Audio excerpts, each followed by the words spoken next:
today I'll be discussing the refrigeration system cycle. So, ano nga ba yung refrigerator system? So, alam naman natin na dito sa Pilipinas is sobrang init. So, yung aircon is lifesaver natin. So, pero have you ever wondered kung paano siya lumalamig? Hindi naman siya nagpaproduce ng cool air na nanggagaling lang kung saan.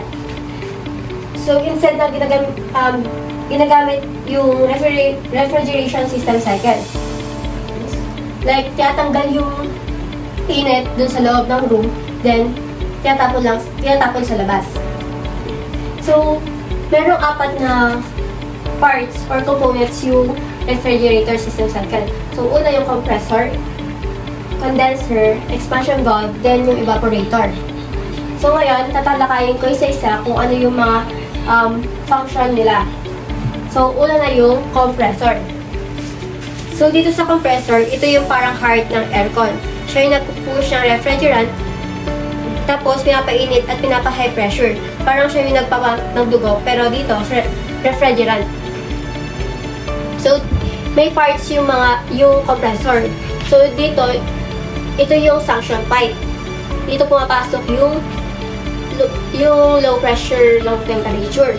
Then, ito naman yung main bearing. Then, ito naman, itong tube na to is yung natawag na outer tube. Then, dito naman yung sub-bearing.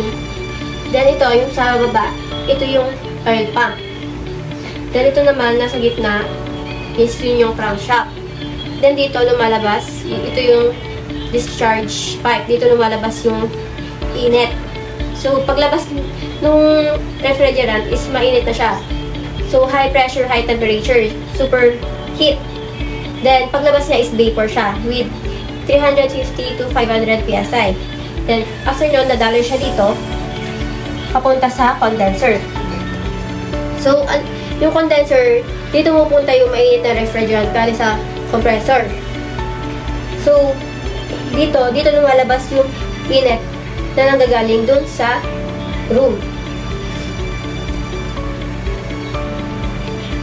Kaya, di ba yung sa mga likod ng aircon is mainit? So, yun. Then, di ba sabi ko kanina vapor siya, dadali siya dito sa condenser. So, pagka dito, magiging 50 to 63.8 Celsius siya. Then, pagpunta niya sa gitna, magiging liquid siya. Then, 63.8 to 57.7 Celsius siya. Then, after nun, dito sa condenser na part na to is high pressure, high temperature saturation siya. With 270 to 380 PSI na lang siya nun. Then after nun, pupunta siya sa expansion valve. Itong expansion valve, ito yung parang gatekeeper. Parang ini-slow down niya yung refrigerant, ginagawa niyang low pressure para lumamig.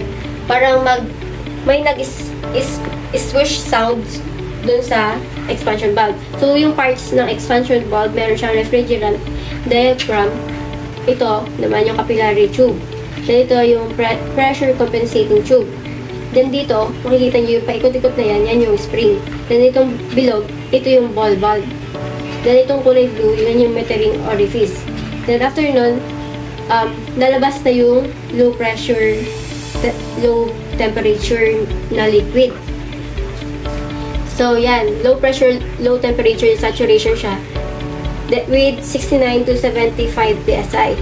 So, after yan, pupunta siya sa evaporator. So, yung evaporator na yun, dito na yung nangyayari yung magic. Yung malamig na refrigerant dumadaan sa coils, tapos hinihigop niya yung init ng hangin sa loob ng room. Kaya yung hangin na lumalabas sa aircon, super cool na. Then, after nun,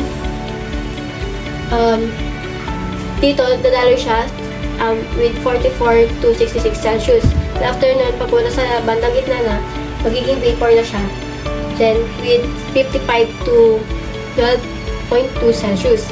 So, yan yung, ito is vapor siya. With 45 to 65 PSI. So, ito yung refrigerator system cycle. Sana may natutunan kayo sa aking diniscuss. Salamat sa panonood!